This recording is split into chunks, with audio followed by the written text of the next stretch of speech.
Welcome to the Get Published podcast, sponsored by Brodie Consulting Group.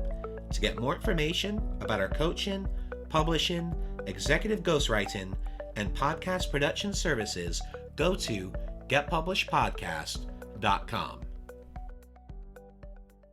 Hello, I am Paul Brody, and thank you for joining us for another episode of the Get Published podcast, where we help authors get published with a proven system that works. Today, we're being joined by Brett Trainor, author of Hardwired for Growth, which is coming out fall of this year. Brett, welcome to the show.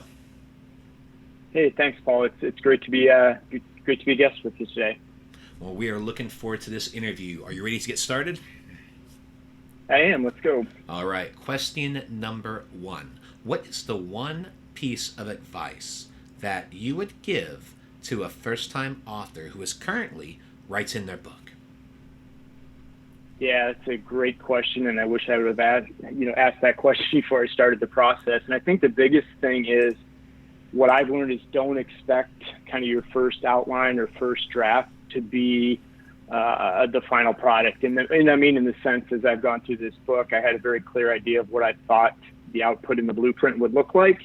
But as I've gone through the process and iterated on it, it's going to be a blueprint, but it's going to look vastly different than originally what I thought, and it should be actually a better product as I come out the other side. And what do you feel so far is the hardest part about getting published? I think it's getting your voice in the writing. You know, I did not do a ton of writing. I did some articles, did some point of view, some white papers, but really trying to capture my personality and my tone throughout, what will probably be, 15 chapters when it's said, I think was the hardest part, which then leads to the publishing part, because at the end of the day, I want it to be useful to the folks that pick it up. Share, again, basically this is a representation of 25 years of my experience. So getting it to a point where it's helpful, but not going too detailed where people get lost, in the minutia of it. Yeah, it's probably one of the main things I always advise my clients, and this is my philosophy being a teacher for 9 years too, and that is you got to keep it simple, because the more technical that you're going to get, it doesn't matter if you're the greatest expert in your particular field, you're going to lose people. So the main thing is really to keep things as simple and as clear as possible, because a book can get technical very quickly, especially depending on the content. Yeah, and I just got some good advice. I've got a couple of friends or confidants that I bounce the ideas off as I'm going through the process, and she gave me the flat out advice. It says, it sounds like you're a consultant, and the blinds came down when I heard you or read that chapter. So it was really speak my language and not the consultant speak. So good and the bad, I'm glad I heard it early enough that I can go back and take a look at what I already have written to make sure that it is, to your point, and keep it simple and actionable. Well, let's talk about marketing. So please share a marketing strategy that you are planning to use in your book launch that you feel is going to work well. Yeah, that's a great question, because the original plan that I had was to write the book. I got some advice. You should share, what you've learned. I could definitely use this as I'm growing my business. And, I ended up working with an editor that's helping with the book, and she gave me the advice, you should probably start a podcast first, because that way when you get closer towards the end of the book, you'd have a marketing platform that you could use to help promote and bring guests, et cetera, as part of the process. So I actually was starting to write the book first, kind of put that on hold, launched a podcast, which is now 10 episodes in, and now I'm back, deep writing the book again. So I plan on leveraging, both being a guest on a podcast as well as using my platform to help promote the book once it gets a little bit closer to publication. And then what are you planning in regards to your podcast strategy? Because I can tell you, that's one of the things that I wish I knew 4 years ago, was reaching out to different podcasts and being a guest. It's literally just like gold. I mean, it's one of the best investments I think you can make is reaching out and getting on as many podcasts as possible, not only when your book is coming out, but also after that, to have that continued stream, that continued growth with your book to keep that momentum going. Oh, I absolutely agree. And that was actually one of the pieces that helped me start the podcast, was being a guest on a couple of podcasts. It helped me realize that, maybe I do have some value that I can share that other shows will actually value. And, starting to get deeper into the podcast world, I'm a true believer in, people helping people. And if that can be of value to other folks, that, karma will come around and help reward that. And so I've really been intentional about helping other shows where possible. And then hopefully when the time comes that there's other people that will be in the same position that can help me push the book and the podcast as well.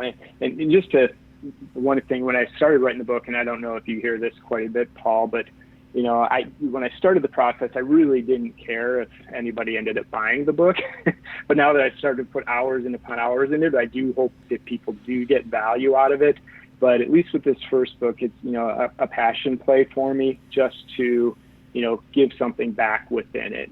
Not that I'm not going to promote it and look to help, my personal and, some of my personal business and the growth. But I think taking that aspect first, that, hey, it's okay that if it's not a New York Times bestseller, it was part of the journey that, I'm enjoying this process. Absolutely. Well, do you have any strategies that you want to share with our audience about how they can get on different podcasts and shows? Anything in particular? I think, what I found helpful is reaching out to not necessarily the hosts of podcasts, but guests that are on different podcasts. Just from a networking standpoint, probably for the last 18 months now, I've been a big consumer of podcasts. And one of the strategies, and it's not even a strategy, I really like to network with people, is if I hear an interesting guest on a podcast, I reach out to them on LinkedIn and just, compliment and say, I really enjoyed the interview. You added a lot of value. Appreciate you sharing. And I would say 98% of the time I get a note back, and it just helps me kind of expand my network. And then the same thing with the podcast, where I do reach out. I haven't necessarily been proactive at this point saying, hey, really like to be on your show. I'm trying to build a little bit more traction first. So I'm just really being opportunistic as I get the opportunity to, be a guest on other podcasts. And I think as long as you're in it for, the long haul and not for the short instant gratification, I think you'll have a better outcome. At least that's the approach. And I know, Paul, you're 380 episodes into this, and so you've definitely been in for the long haul. But I think that's the approach. The advice had been given, and it seems to be working to this point so far. Yeah, and you bring up a great point with that too, because I think one of the big things as well is warm connections. And it sounds like your strategy is working perfectly for that, because you're actually reaching out to these podcast guests, making the connection, and then if you're like, hey, this podcaster was awesome, we had a great time, let me introduce you. Or would you be open to maybe setting up a warm intro? Because when you do that, the likelihood of someone getting on a show is much higher versus just reaching out cold. No, and that's so true. And, the company that's helping me with my podcast, I think I've introduced them to 6 guests now that have appeared on their podcast. And now that I'm active with my podcast, they're starting to return the favor a little bit. And again, if it's a good fit for the show, it makes sense. And, I'm always trying to help other people promote themselves. And so, like I said, I think the more we work together, the better off we'll all be. Agreed. And now your podcast, what is it called? It's Hardwired for Growth. It's the same title as the book. Got it. And really focused on, like I said, I spent my career bouncing between enterprise and startups, and it's really helping that 25 to 35-year-old founder that's kind of grown their business to as much as they can handle, and now they've got to scale or expand the business. Yep. So I really try to bring subject matter experts, either that have helped businesses do it, or the entrepreneurs themselves that have actually scaled and got through that eye of the needle, as I like to say, into scalable growth. Yeah, I refer to that from scale up to blow up. Yeah, there you go. Exactly. And it's amazing how few actually get there. Yeah. Yeah, because you have to systemize and you have to scale. And if you don't plan for that, then you're going to be at a bottleneck for many years. Exactly. And you probably see it too. A lot of the entrepreneurs just kind of get paralyzed, right? They don't know, do I invest in salespeople? What systems do I need to put in place? And instead of doing anything, they end up getting burned out because they're just kind of hustling to keep the business where it is and can't get through that breakthrough point. So that's what I'm trying to help, is get, at least if I can help one person get through that, then my job is done. Absolutely. Well, speaking of books, I'd like to ask, what is your favorite book, and what was the number one thing that you learned from it? Yeah, it's a great question, and it's probably more recency bias right now because I do like to read a lot of books. But the one I recently enjoyed was Never Lose a Customer Again by Joey Coleman. Yep. We're starting to hear more about the customer experience, but he basically outlines a blueprint of, not just how to service customers, but, convert them into loyal followers or advocates of your business. And I think his approach was, to your point earlier, simple, but detailed enough to get you really to think about your business from, kind of start to finish and how you interact with those customers. So big fan of the book. It's the first time I had read anything from Joey, but, I'd highly recommend it. And for a final question, what is your favorite quote and why? Favorite quote, and this one's a little bit longer, but I think with where we are in the world today, it kind of makes sense and it really resonated with me. So, it's quote, "Our culture says that it was all about me. Our culture says screw process. I want instant gratification. Here's the fact. If you fall in love with the process, eventually the process will love you back." End of quote. And, it's from Matt Campbell, who's the football coach at Iowa State, where he's trying to change the culture.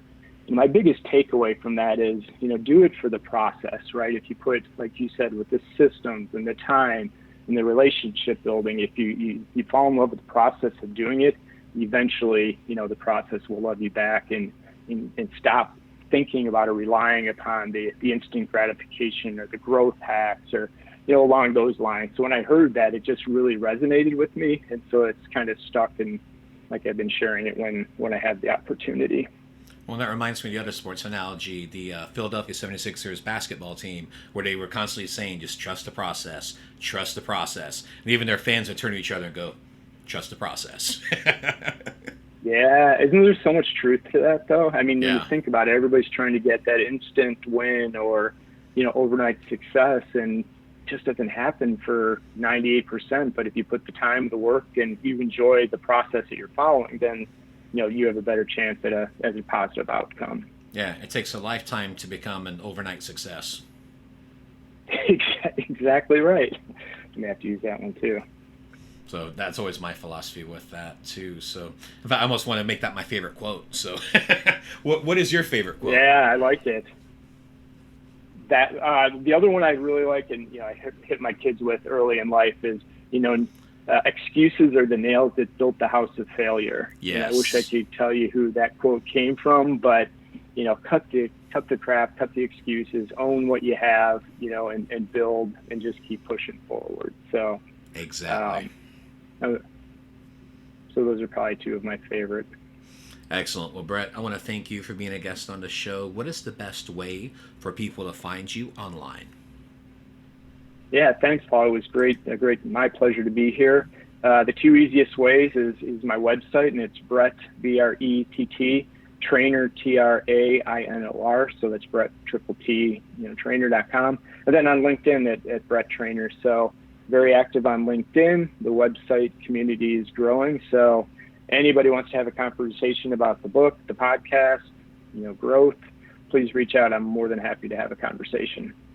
Well, Brett, thank you once again for being on the show, and I wish you all the best in your author journey ahead. Awesome. Thanks, Paul. Have a great rest of your day. Thanks again for joining us today. To learn more about how you can be featured in our brand new Get Published business book, go to getpublishedpodcast.com.